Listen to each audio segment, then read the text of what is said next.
Buenas tardes a todos y todas. ¿Cómo están? Bienvenidas, bienvenidos a nuestra segunda masterclass de la maestría en estudios del lenguaje. Es un gusto tenerles aquí y tener un segundo encuentro. Hoy tenemos esta maravillosa clase llamada Interacciones entre lenguaje, clase, género y raza, con dos de nuestras profesoras de la facultad y del programa, la profesora Catherine Bermejo y la profesora Vanessa Cohen. Es un placer tenerlas aquí. Les voy a contar un poquito de ellas. La profesora Catherine es profesora asistente en nuestro departamento de estudios del lenguaje, también editora de la revista Signo y Pensamiento de la facultad. Investiga los esfuerzos lingüísticos que capturan los significados del cuerpo, la sexualidad y el género.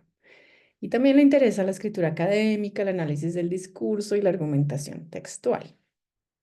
Tiene un proyecto muy bello actualmente que se titula Masculinidad y homoerotismo en contextos castrenses de Colombia.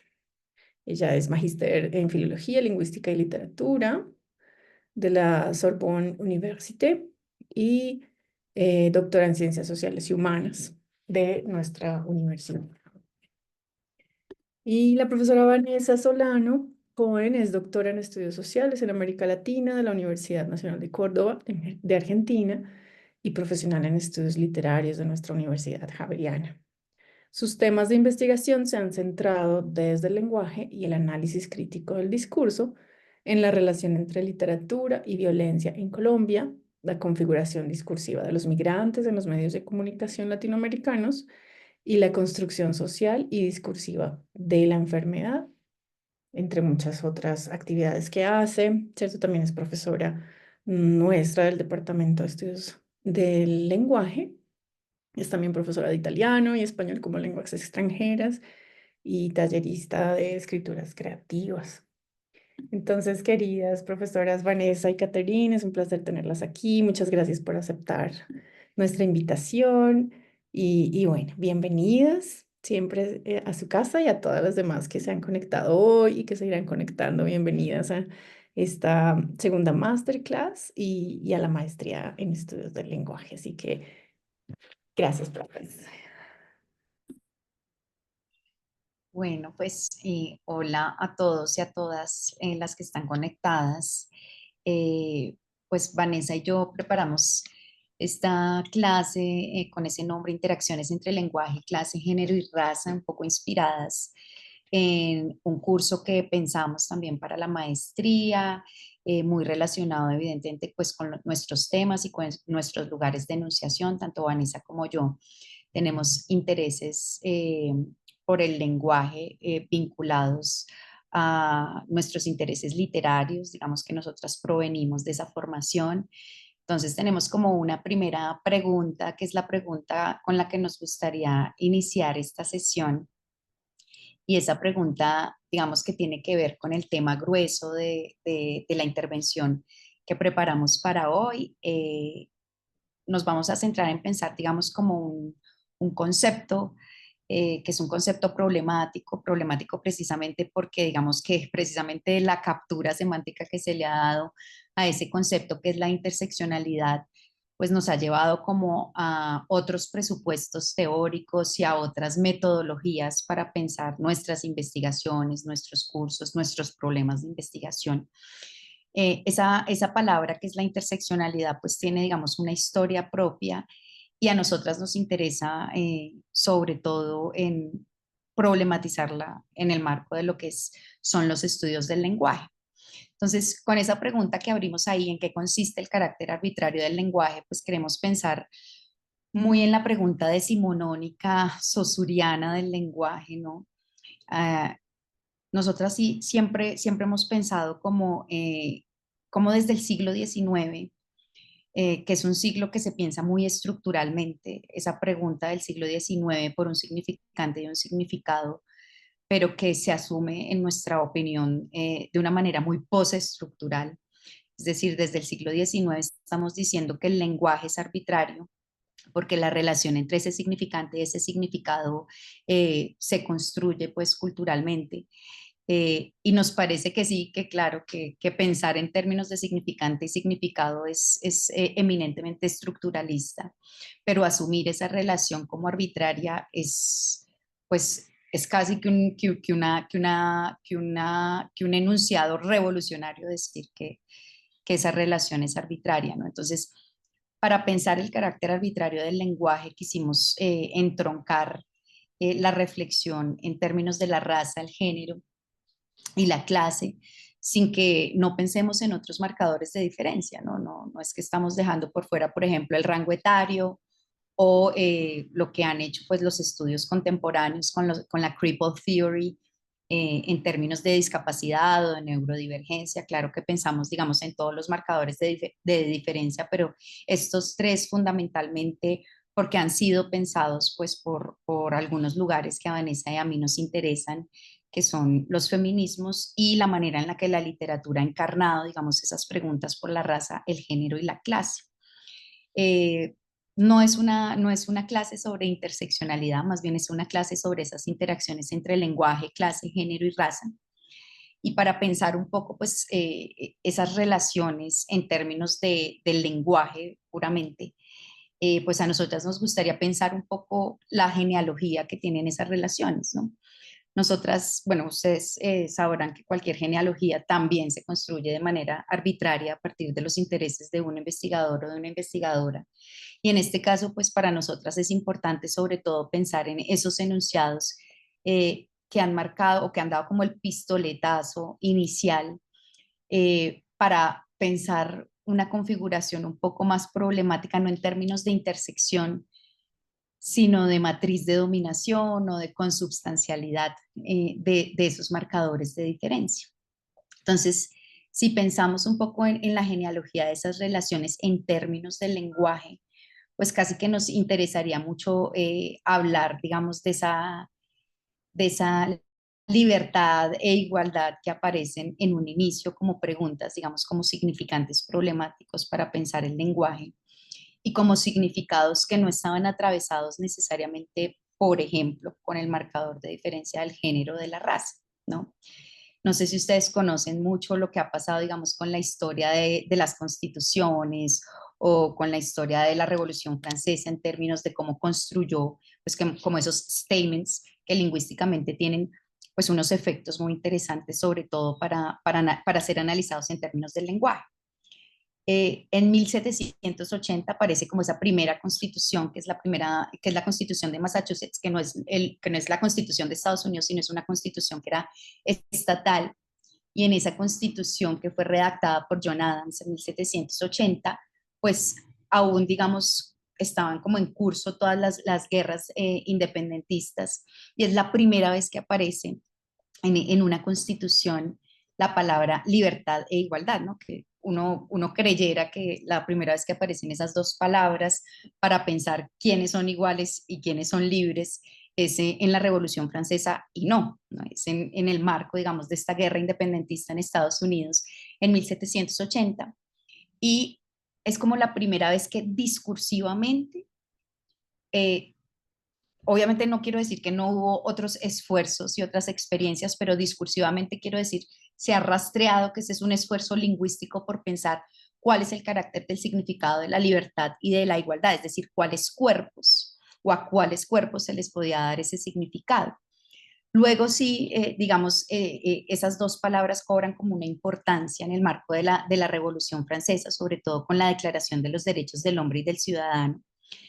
Como ustedes saben, pues esas palabras de liberté, égalité, fraternité eran tres palabras o tres significantes que aparecían en la consigna de Robespierre cuando pues, le emitía esta consigna a sus guardias nacionales. Y a lo largo de la Revolución Francesa, pues esa consigna se fue transformando, ¿no? Normalmente, pues sería muy interesante rastrear qué significaba precisamente vincular la libertad y la igualdad a la palabra fraternidad y no a la palabra sororidad o a otras palabras que incluyeran cuerpos, pues, estuvieran en el marco, pues, de lo masculino, ¿no? En 1789 aparece ahí, como les pongo en el slide, con la Declaración de los Derechos del Hombre,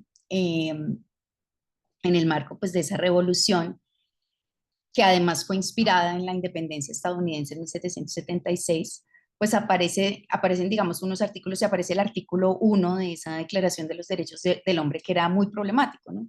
Que decía que todos los hombres nacían y permanecían libres e iguales en derechos y que la distinción social solo se podía fundir en la utilidad común, es decir, en cómo éramos útiles para lo colectivo.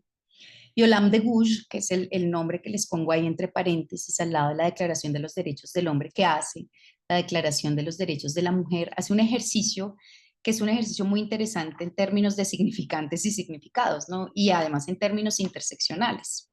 Ella se hace la pregunta por cómo esos derechos del hombre contienen las experiencias femeninas, ¿no? Y ella redacta a su vez una declaración de los derechos de la mujer y de la ciudadana, que en realidad no es una redacción, sino es un reemplazo del significante hombre por el significante mujer. Eh, Olam de Gouges, pues no sé si ustedes conocen mucho la historia de ella, pero es el seudónimo de Marie Gousse, que es una feminista militante que militaba en contra de la esclavitud, sobre todo en el marco de la Revolución Francesa. Y es una mujer muy interesante porque muere guillotinada precisamente pensando en cómo el esfuerzo lingüístico que hace una mujer puede ser castigado en la guillotina, pero el valor de subirse, es decir, si nos podemos subir al cadalso, ¿por qué no nos podemos subir también al podio, ¿sí? O a la tribuna? Hace como unas preguntas y las pone sobre la mesa de manera muy interesante. Creo que Flora Tristán, por ejemplo, es otro personaje que en términos lingüísticos puede ayudarnos a pensar eso, ¿no? Que es la segunda fotografía que ven ustedes ahí, debajo de Olam de Gouges, ¿no? Es un personaje muy interesante también porque a nivel de statement, a nivel de algo lingüístico que produzca como reflexión interseccional, es decir, que nos haga pensar en cuán arbitrario es el lenguaje para nombrar las realidades.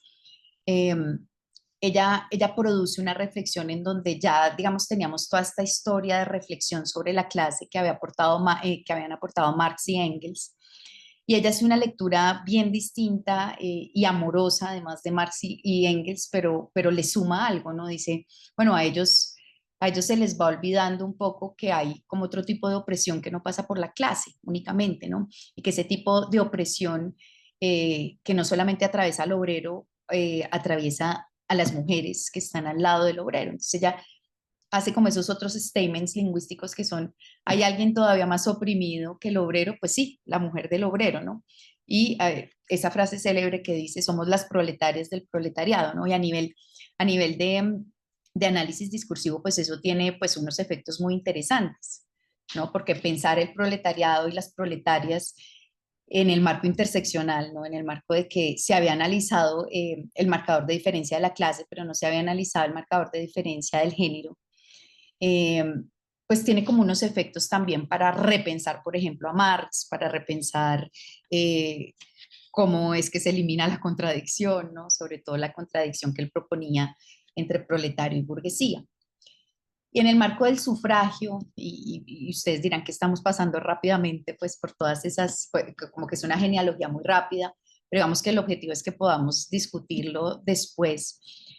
En el marco del sufragio, pues hay otra cosa que pasa muy interesante con el lenguaje y es que hay como una cantidad de convenciones de mujeres y eso es muy interesante, ¿no? Que sean las mujeres las que interroguen ese carácter arbitrario del lenguaje para nombrar, por ejemplo, la libertad y la igualdad que no las acogían, ¿no? Entonces, hay una serie de convenciones, sobre todo en Estados Unidos. Una de las más famosas fue el Seneca Falls en New York, que fue esa convención de 1848 en donde se dio que es muy célebre el texto que se llama la Declaración de Sentimientos, ¿no? Y es una declaración de sentimientos que estaba también inspirada en la guerra independentista de los Estados Unidos. Entonces, digamos que esa guerra que estaba en el marco de los nacionalistas versus los secesionistas y esos nacionalistas que tenían una lealtad a la Constitución, ¿no?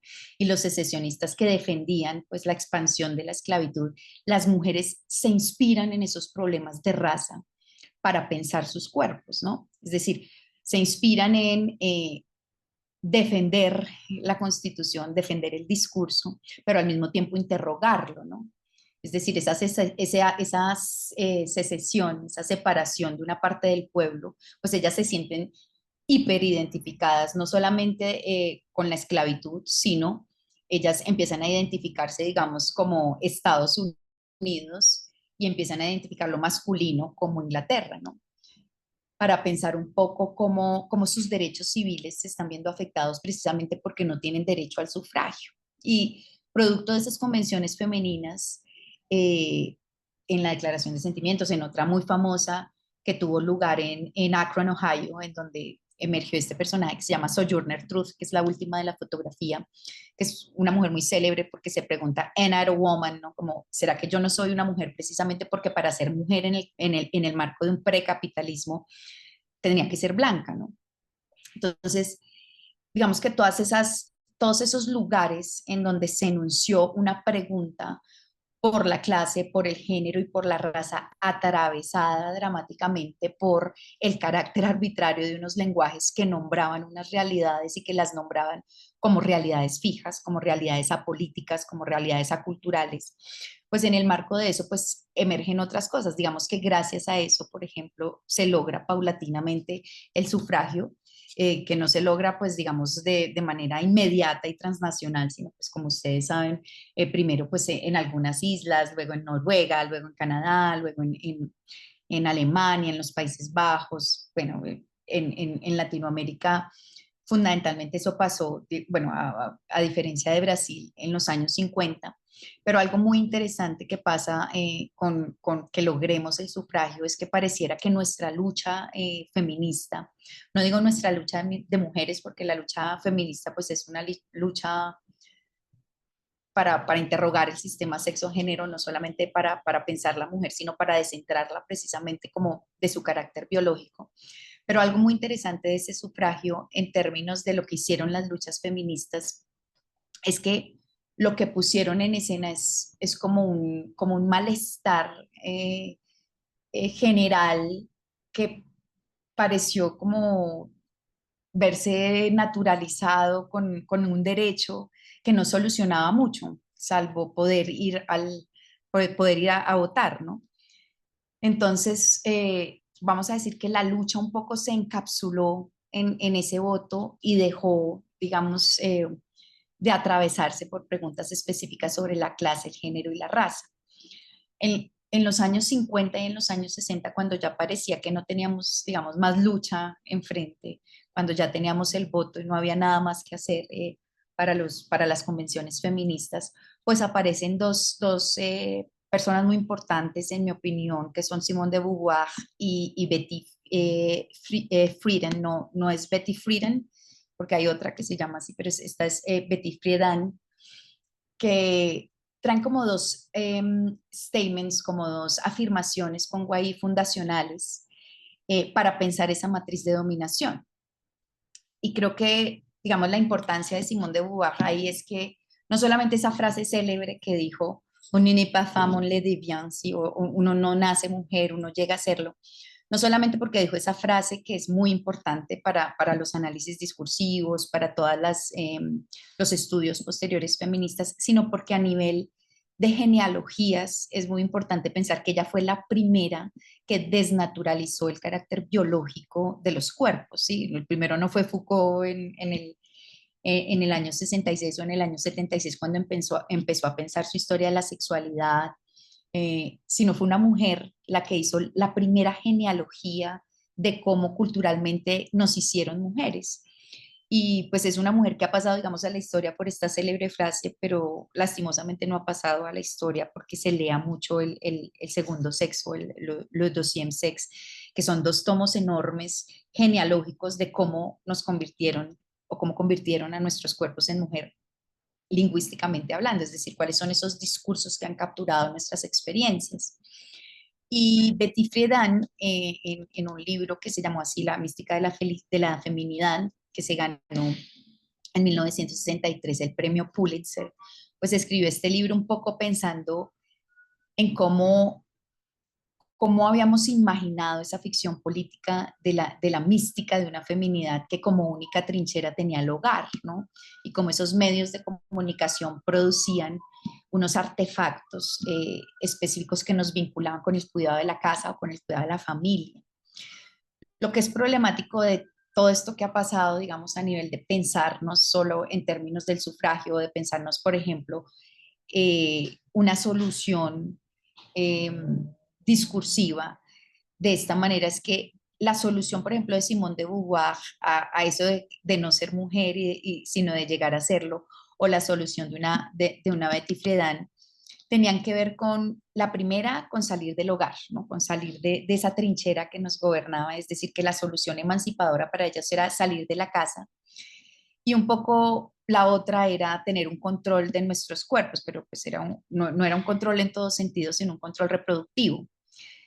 Esas dos soluciones, digamos, a nivel semántico, tienen muchos problemas, ¿no? Porque no hablan de una experiencia completa, sino hablan de una experiencia completamente, más bien apolítica, ¿no? Decirle a una mujer que lo que tiene que hacer es salir de la casa, o decirle a una mujer que lo que tiene que hacer es controlarse reproductivamente, pues es pensar que esos son, digamos, los únicos problemas que enfrenta un cuerpo femenino, ¿no?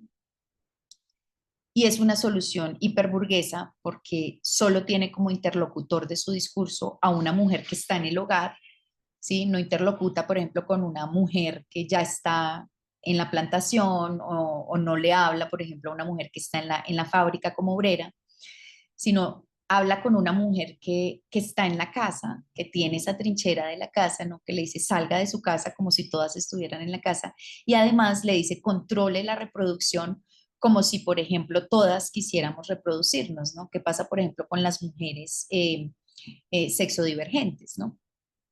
O sexo-género divergentes, que no, digamos, no encuentran una realización en el marco de la reproducción ni de la familia burguesa, ni de la reproducción, digamos, de la vida. Entonces, esas dos preguntas que les pongo ahí un poco: ¿quién es la interlocutora de ese discurso y en qué lugar de la reflexión están las mujeres racializadas, empobrecidas y disidentes del sistema sexo-género? Tuvo unas respuestas. Si quieres, Vanessa, me ayudas a pasar la diapositiva hacia la siguiente. Tuvo como una suerte de respuestas, eh, que a partir como de los años 70 fueron otras, ¿no? Pensaron desde otros lugares la relación con el lenguaje. Ahí les pongo como a dos personajes: una es Monique Wittig y la otra es Angela Davis. Monique Wittig pues es una feminista materialista que interrogó sobre todo los lenguajes científicos. Ella interrogó el lenguaje científico, el propio lenguaje de la lingüística, el propio lenguaje, por ejemplo, del psicoanálisis, el propio lenguaje, o sea, interrogó básicamente lo que considerábamos ciencia, ¿no? Y cómo esas ciencias nos producían como sujetos.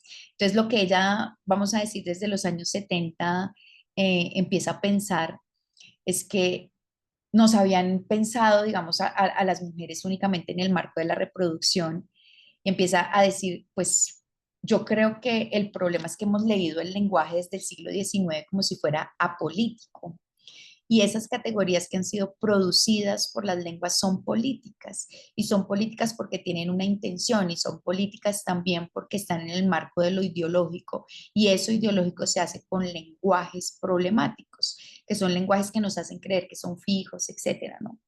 Además dice que esos discursos de opresión se fundan todos en la heterosexualidad porque todos son binarios, ¿no? Que ofrecen términos totalizadores porque por ejemplo, ella era una mujer militante lesbiana, y la definición que encontraba para su experiencia era demasiado fija, ¿no? Era demasiado estereotípica. Piensa, por ejemplo, que esos discursos de opresión ejercen una opresión material porque no cambian las condiciones materiales de existencia, no las tienen en cuenta.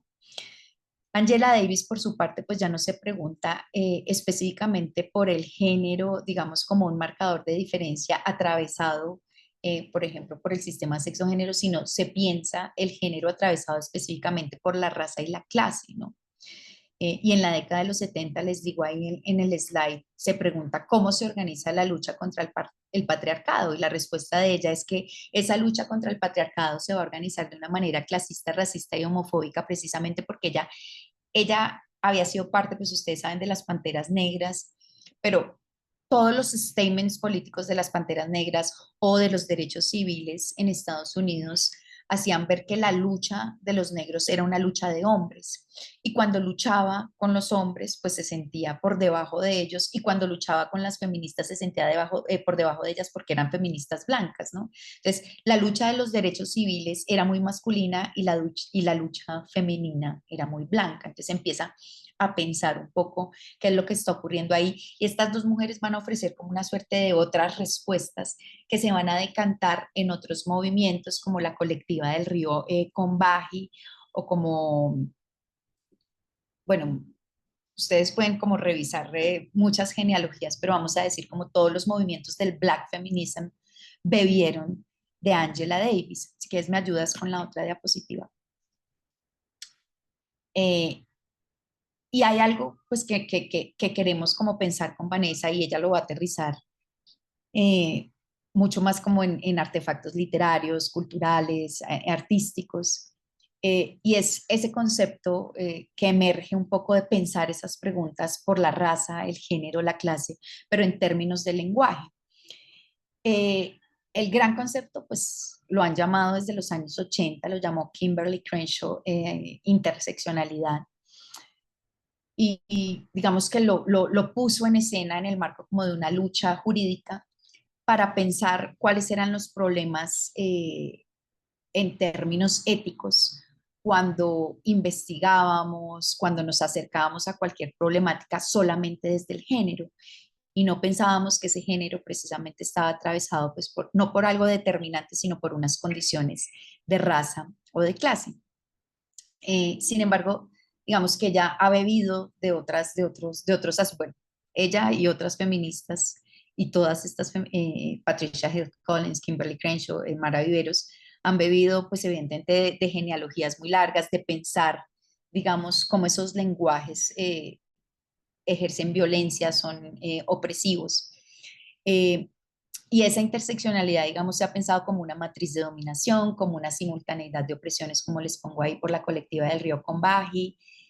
Y en Colombia nos interesa, Vanessa y a mí, pues poner en escena a Mara Viveros, que es la antropóloga colombiana, directora por mucho tiempo de la Escuela de Género de la Universidad Nacional, que ha puesto, digamos, como una palabra un poco más consecuente con nuestras luchas, ¿no?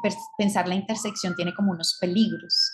Pensar la intersección tiene unos peligros que tienen que ver específicamente con que cuando producimos un enunciado en el que tajantemente evidenciamos las relaciones que tenemos con cualquier tipo de identidad o con cualquier rasgo identitario, pareciera que esos rasgos identitarios los vivimos de la misma manera, es decir, que al tener una lucha, por ejemplo, por la mujer, esa mujer no está atravesada por otras luchas o por otros condicionamientos, o que esa mujer vive su condición de mujer de la misma manera que todas, ¿no? O que la raza se vive, o que la raza, digamos, es un concepto que se puede racionalizar y que además se puede definir de una única manera. Entonces, digamos que hay un problema y es el primero, pensar, digamos, la metáfora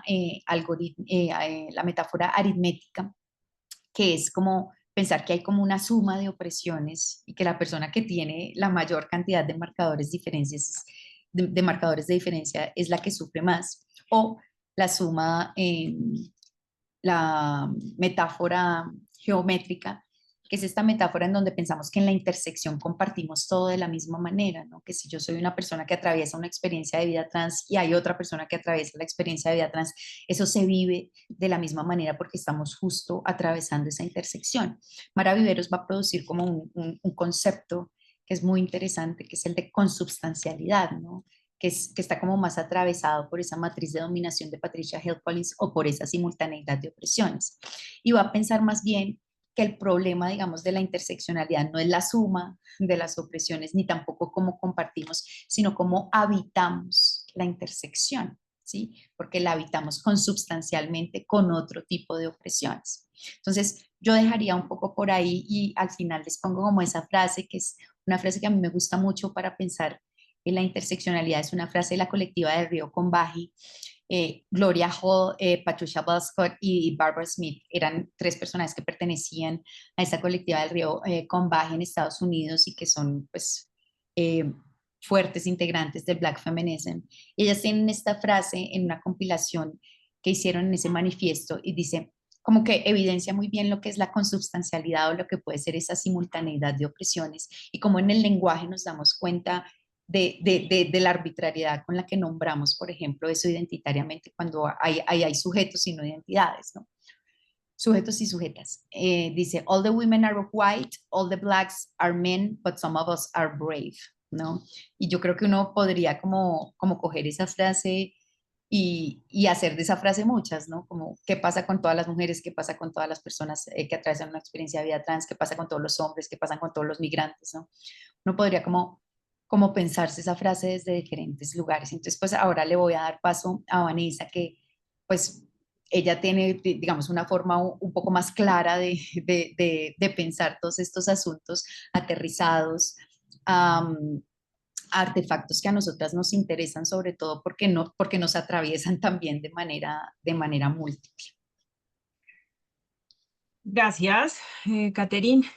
Los saludo con una invitación. La idea ahorita en esta segunda parte de la clase es que pensemos en reflexiones estéticas desde el lenguaje sobre estas relaciones consubstanciales de las que nos estaba hablando Catherine y para hacer esa reflexión aterrizada a un autor chileno y a un artista chileno que es Pedro Lemebel, la propuesta es que hagamos una operación de lectura para entender desde dónde nosotras proponemos la reflexión estética. Por un lado, la lectura de esta producción literaria y de las obras artísticas de Pedro Lemebel, y retomamos para esto al teórico literario Javier Guerrero, y él en un texto donde indaga en las producciones literarias de Lemebel, Arenas, Sarduy, piensa en cómo estos textos pueden ser entendidos como unos archivos que resignifican de per se esa idea monolítica, fosilizada, monumental y objetiva del archivo que tenemos como un espacio físico, además al que acudimos siempre para validar o pues primero como para validar la verdad y para buscar la verdad. Lo que propone Guerrero cuando analiza el corpus de obras de estos escritores. También está Paz Errázuriz, la fotógrafa chilena, dentro de dentro de su investigación, y es pensar el archivo, el texto, la producción literaria, los textos de estos escritores como cuerpos expandidos, y otorgarle a la producción literaria y artística de los escritores y artistas que él convoca en escribir después de morir, otro sentido, otro significado donde cobra vigencia el deseo, donde se cobra vigencia la lectura colectiva, y un poco como el mismo hecho de que nosotros estemos hoy hablando del MBL, pues consigue construyendo y reconfigurando ese archivo de la escritura después de morir, el más allá de Lemebel, que este año cumplió 10 años de muerto. Entonces, no sé si alguno de ustedes conozca a Pedro Lemebel. Pedro Lemebel fue un artista chileno. Se murió en el 2015, en enero del 2015. Él escribe desde él es muy consciente de que el lenguaje es político, entonces hay una escritura, para él la escritura y su producción artística es un asunto político. Lemebel es el apellido materno, se quita el Mardones, que es el apellido de su padre, y retoma el apellido de su madre, que es mapuche, y Lemebel es un joven que crece y se hace adolescente durante el gobierno de la Unidad Popular. Se vuelve adulto y se reconoce y es reconocido como escritor durante dictadura y transición a la democracia. Lemebel era pobre, mapuche y homosexual, y por eso entendemos que su escritura es una invención de sí mismo, no solo por renombrarse en este gesto político y este pacto con lo femenino al ponerse, al adquirir el apellido materno, sino que también en la escritura hay una clara conciencia y un proceso de subjetivación. Ya más adelante intentaremos cerrar porque esto es un asunto teórico súper complejo frente a las preguntas de la identidad y la subjetividad, pero para nosotras hablar de procesos de subjetivación implícitamente significa hablar del lenguaje. Mientras la identidad parte y dialoga más con esa visión dicotómica de alteridad y yo, y fosiliza y ha dejado, es un asunto que nosotros ya discutiéndolo entre las dos, si bien fue una pregunta en América Latina, pues hoy debe ser pensada y cuestionada, ¿no? El problema de la identidad. Entonces, como venía diciendo, Lemebel es un escritor pobre, mapuche, homosexual, y él, desde una estética, retomando un poco lo que plantea Susan Sontag sobre lo camp, empieza a construir un corpus, unas crónicas, sobre todo crónicas, que en cierta medida leemos como una inflexión homosexual de esa crónica de las Indias que instaura un género literario desde América Latina. Y en las crónicas hay dos características fundamentales. Hoy nos vamos a centrar en Crónicas del Sidario, Loco Afán Crónicas del Sidario, pero en las crónicas del Lemebel hay dos aspectos fundamentales. Por un lado, el personaje principal de las crónicas es el travesti La Loca, y por otro lado, ese travesti loca como narrador y también como espacio de enunciación permite, por un lado, una conciencia de un lenguaje que se retuerce. A mí me gusta mucho esta imagen en Lemebel de un lenguaje que es consciente de su capacidad de retorcerse.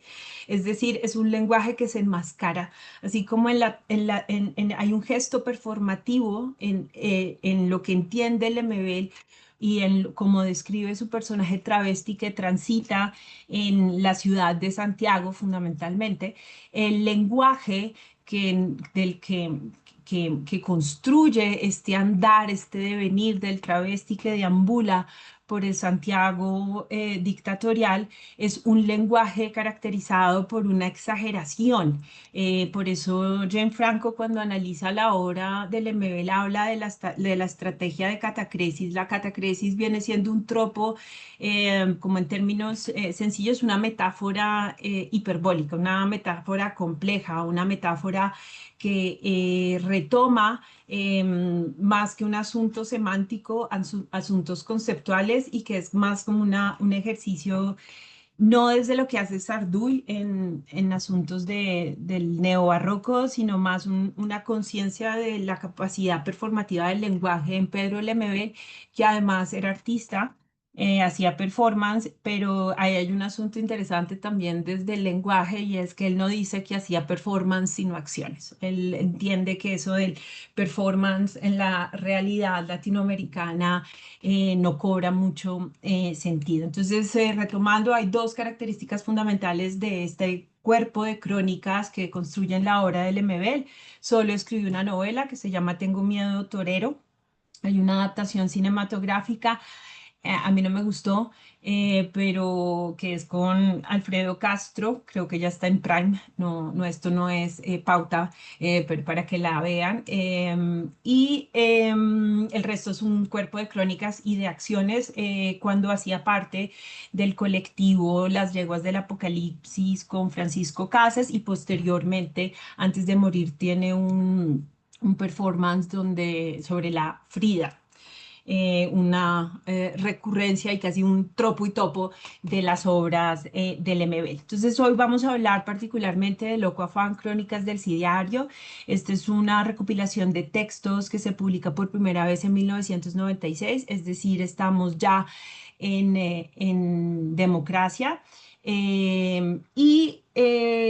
Este texto, publicado en el 96, es una recopilación de crónicas que escribió Pedro Lemebel sobre la irrupción del SIDA en Chile. Hay un asunto interesante sobre la propuesta de Lemebel en estas crónicas y que tiene que ver con el tema del que hemos venido hablando hasta ahora, y es el siguiente. O sea, lo primero es qué hace Lemebel con Crónicas del Sidario, con Loco Afán.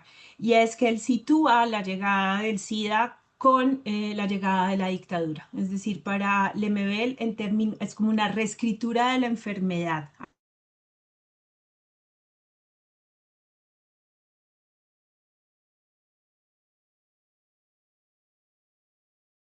También o igualar en términos de víctimas de los dos sistemas discursivos políticos, y es la comparación entre las víctimas de la dictadura y las víctimas de la enfermedad. Las protagonistas de las crónicas del Sidario de Loco Afán son travestis, son que vivían en el barrio San Camilo, un barrio conocido en, durante dictadura y la transición a la democracia como el barrio prostíbular, travesti de Santiago, y hoy un barrio gentrificado. Y por eso retomo lo que dice Susana Rodker: si nosotros nos acercamos a esos textos como una arqueología del presente cosmopolita, hay un gesto de reivindicación de esas locas, como él las nombra y las bautiza, y de una reivindicación de esa cultura colisa y cola, que es la construcción semántica o el vocablo con el que se habla de la cultura y de las experiencias de vida homosexuales pobres, ya que ahí viene el asunto de la clase en Chile. La gran pregunta que como que atraviesa toda la obra del Lemebel, pero que en este caso en particular está atravesada por la experiencia de la enfermedad, es la siguiente. Y retomemos un poco el trabajo que hizo Catherine en la primera hora de aterrizar maravillosamente como qué significa pensar, o los problemas y las tensiones que emergen cuando hablamos de interseccionalidad, y es cómo puedo yo nombrar y escribir ese Chile indio, pobre y no heterosexual, es decir, ese Chile que no cabe en el discurso del libre comercio de los Chicago Boys, del libre acceso o de la promesa de la democracia que venía escribiéndose en 1989 con el plebiscito. Y lo que hace el MBL, atravesando esta gran pregunta desde la enfermedad, es lo que se entiende como por la poética del sobrenombre. Es decir, si la loca y el travesti como espacio de enunciación, como protagonista que nos permite recorrer las calles, los barrios, ¿no? Que hay un asunto interesante porque empieza a llevar las preguntas sobre la realidad chilena, sobre quiénes construyen sentido social, ¿no? Que eso es fundamental, y eso es como la gran responsabilidad. Ahí hay una pregunta también sobre la responsabilidad del lenguaje, dice Barthes, ¿no? Y si las travestis son las protagonistas, el lenguaje es consciente de su capacidad de enmascararse. Loco Afán es una propuesta donde es clara esta puesta estética del MBL de empezar a eh, usar, no, como a crear una poética del sobrenombre. ¿Qué entendemos por poética del sobrenombre? Si bien, no sé, hay como una práctica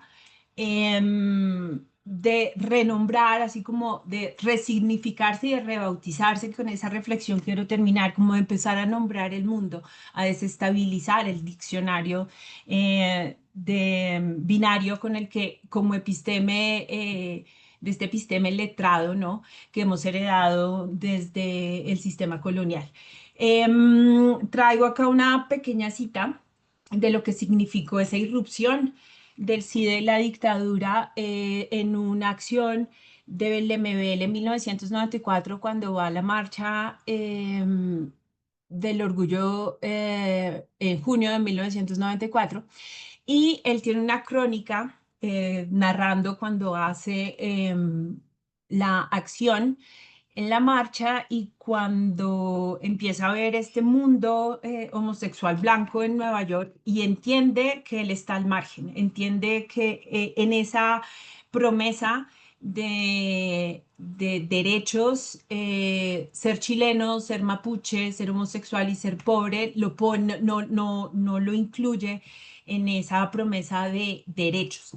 Y hay una frase hermosa en una entrevista que le hacen durante dictadura y que realmente sale, es en Democracia, una entrevista que hace en el 89, que él llega calvo, con tacones y maquillado a un canal, a Chilevisión, y le preguntan sobre cómo fue su experiencia de salir del closet cuando era adolescente. Y él dice que eso no era ni una pregunta en su casa, pues él no podía preguntarse cómo salir del closet cuando en su casa no había ni armario. Entonces, esas preguntas son válidas y genuinas desde una experiencia de vida donde el asunto clase y raza no son relevantes. O sea, la pregunta de salir del closet, esta homosexualidad blanca, que también inunda y que dialoga con las promesas del libre mercado, pues no da cuenta de la experiencia de la homosexualidad chilena pobre y mapuche que recrea y sobre la que reflexiona Pedro Lemebel. Volviendo a lo de la poética del nombre, traje un fragmento muy pequeño de una crónica que a Catherine y a mí nos gusta mucho, que releyendo cada vez me gusta más la de El beso de Loa Lamar, pero esa de la muerte de la Madonna es la historia de una travesti que trabajaba en una casa. Hay un documental censurado en dictadura que se llama ay, se me olvidó, Cecilia, ya ahorita les escribo. Hay un documental que fue censurado y entrevistan a la travesti y él empieza a hablar con ella porque hace una acción con Francisco Casas para este documental. Él ficcionaliza obviamente la historia y esta es una crónica de esta travesti es una fan de Madonna. Por eso la importancia también como de recuperación de elementos de la cultura pop. Y a ella se la lleva el SIDA. Y empieza un poco como, como ese bautizo de ponerse a autonombrarse Madonna, de nombrar el mundo, de desestabilizar la lógica del episteme ilustrado y habla de cómo la rebautizaban entre las amigas y compañeras. Entonces Madonna tiene una cara de mapuche, era de Temuco, que es el sur de Chile. Por eso nosotros la molestábamos y le decíamos Madonna Peñi, Madonna Curilagüe, Madonna Pitrufken. El apellido de esas Madonas son palabras del mapudungún, que es la lengua mapuche.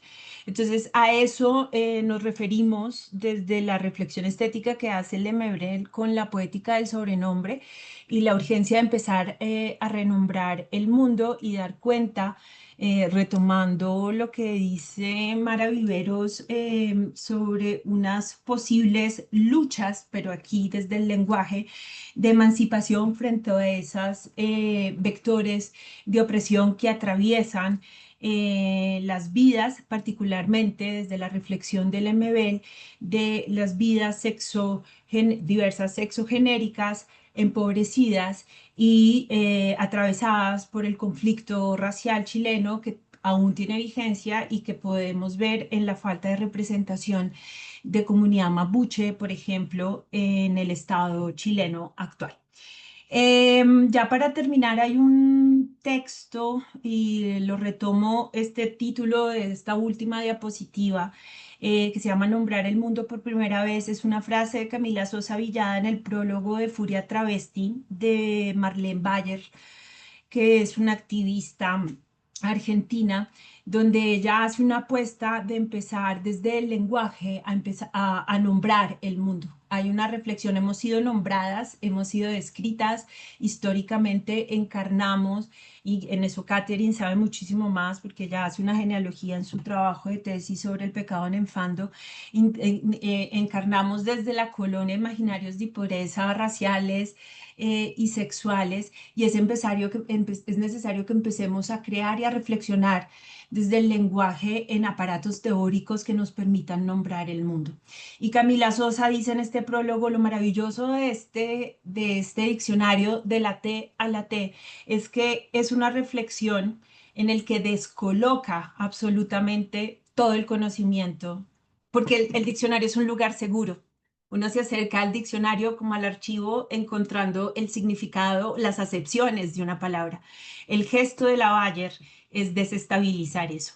Y que en esa desestabilización lingüística hay una gran reflexión de fondo, y es la imposibilidad de universalizar las existencias y las experiencias. Y fundamentalmente esa es la gran reflexión teórica de la que da cuenta Mara Viveros. ¿No? Es imposible, todas las mujeres atravesamos unas violencias, pero es imposible generalizar nuestra experiencia de ser mujer y además, sin reconocer la potencia sí, la potencia política del lenguaje, o que el lenguaje es político.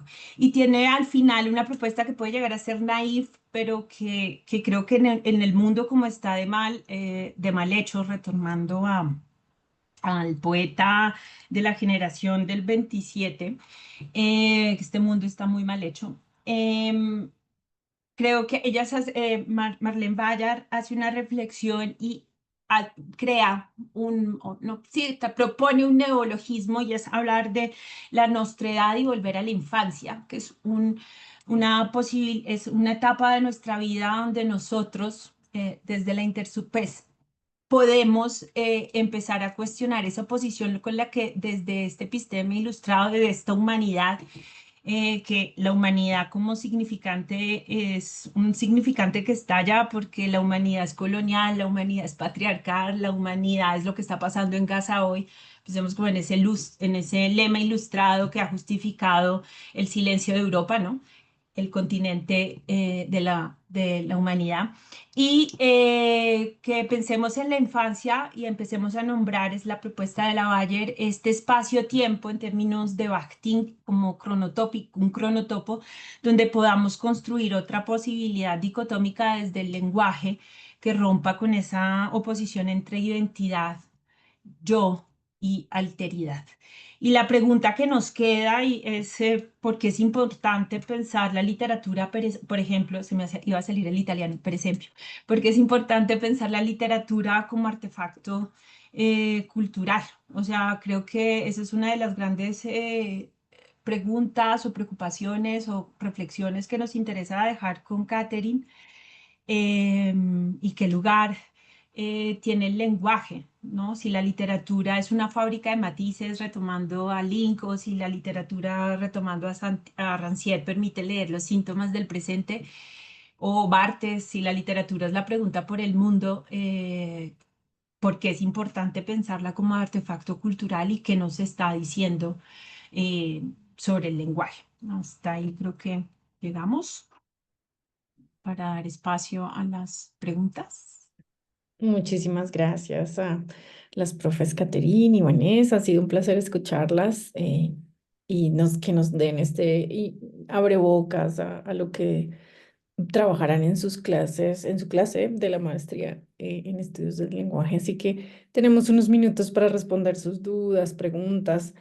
Las profes Caterine y Vanessa estarán a cargo de una clase maravillosa donde trabajan estos temas y otros a profundidad, que se llama Interacción, Lenguaje y Cultura.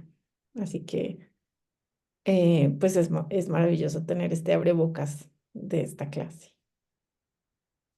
Si tienen comentarios, preguntas, lo pueden hacer por el chat, si se sienten muy tímidas, o pueden eh, también abrir su micrófono con confianza. Mientras se animan nuestras asistentes a esta clase, me parece muy valioso como estas dos miradas que ustedes nos dan, como ir a la historia, ¿no? Una genealogía para encontrar dónde empezamos a nombrar nuestra realidad y también cómo estos artefactos culturales también nos ayudan a entender este nombrar y esta arbitrariedad del lenguaje, ¿no?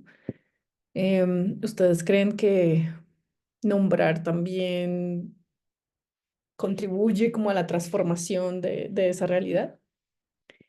Un poco vemos el cambio en el lenguaje, pero también en la realidad.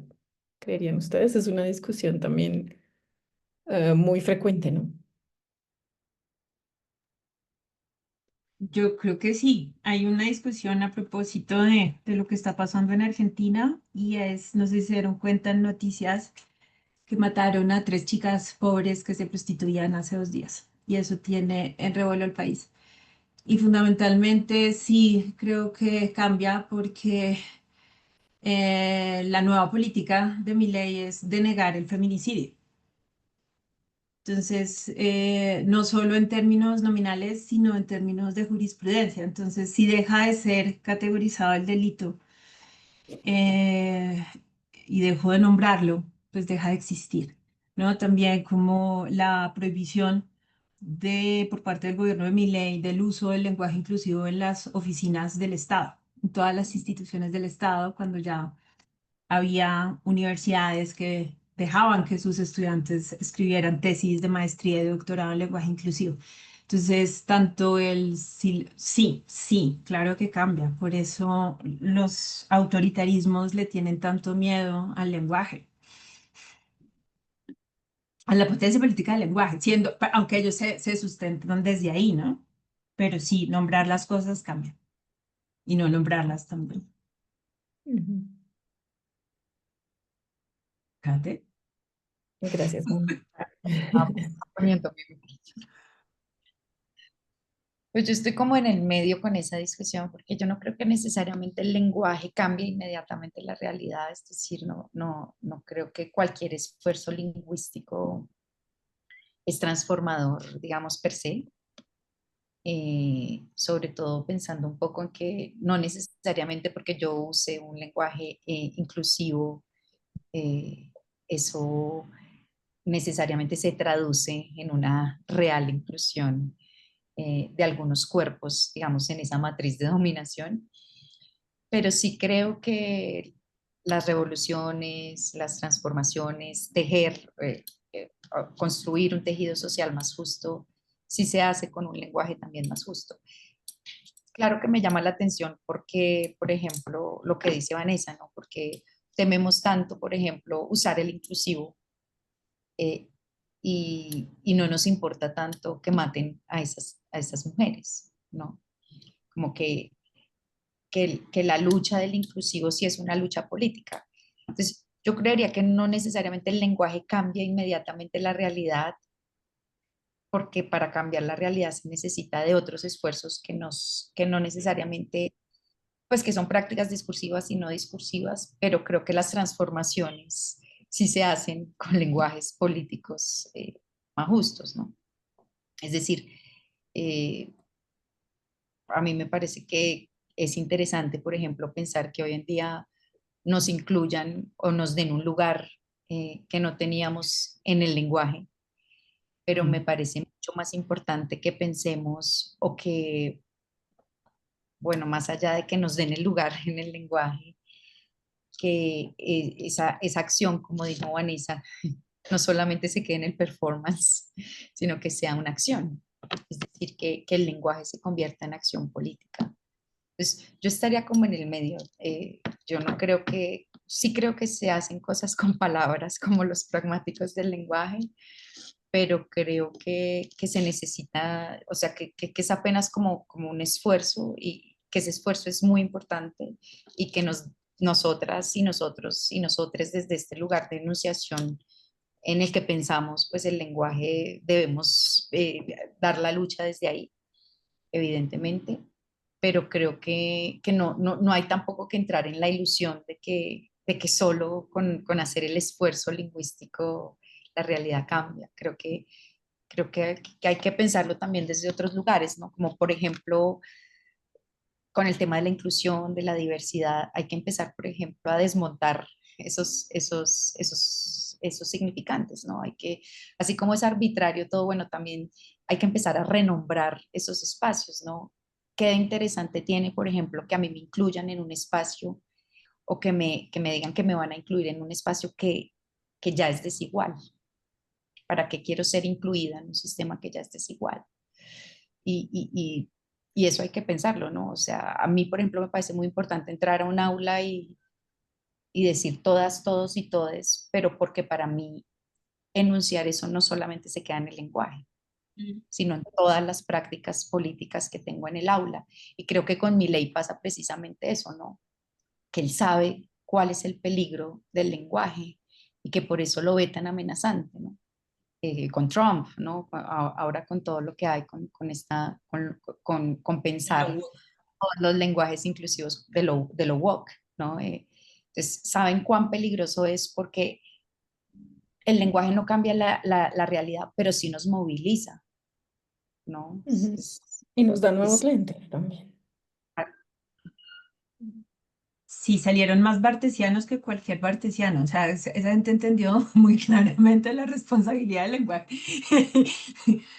Sí, sí, y le entienden los peligros. Por eso el no nombrar, ¿no? Pensaba mucho como como, no es que me esté yendo para otro lado, pero sí pensaba mucho en términos de la creación, del crear y desde el lenguaje, ¿no? Como el Evangelio según San Juan y al principio era verbo y es sí, obviamente, no todo es, no solo es lenguaje, pero tiene que haber como aspectos que trascienden al lenguaje, pero sí creo que son pequeños gestos, o yo de pronto soy muy inocente tal vez, o soy del club de yo sí, yo se vale creer. De idealistas, muy bien. Bueno, maravilloso. Pues muchas gracias a ustedes nuevamente por mostrarnos este abrebocas, ¿cierto? Y por dejarnos antojadas para seguir trabajando estos temas. Muchas gracias a quienes se unieron a esta clase, como Diego, Geraldine, Margarita, Cindy y Guillermo. Siempre bienvenidas a La Javeriana y a nuestro Departamento de Estudios del Lenguaje. Aquí les dejo el link de la página web de nuestra maestría para que la conozcan un poco más. También mi correo por si quieren escribirme con sus preguntas, dudas. Ha sido un placer tenerlas aquí. Y no se pierdan nuestra próxima y última masterclass de este semestre, que será sobre otro tema muy distinto que también nos atraviesa en la maestría en estudios del lenguaje, que es sobre la inteligencia artificial, la relación entre el lenguaje y la inteligencia artificial y estas nuevas dinámicas también que emergen en la comunicación, en la interacción humana y no humana. Así que estas, como ven, son nuestras preguntas en nuestro programa. Problemas sociales contemporáneos, las interacciones emergentes, las identidades también que se construyen, reconstruyen a través del lenguaje. Así que anímense y conozcan nuestro programa y no se pierdan nuestra próxima masterclass. Y a ustedes, Caterina y Vanessa, muchísimas gracias de nuevo. Nos veremos pronto. Mil gracias. El documental es Casa de Citas. Me acordé. Vale. Oh, Gracias, que estén muy bien. Hasta gracias, luego. Vanessa. Chao, chao. Chao, Gracias. gracias. Bien, gracias.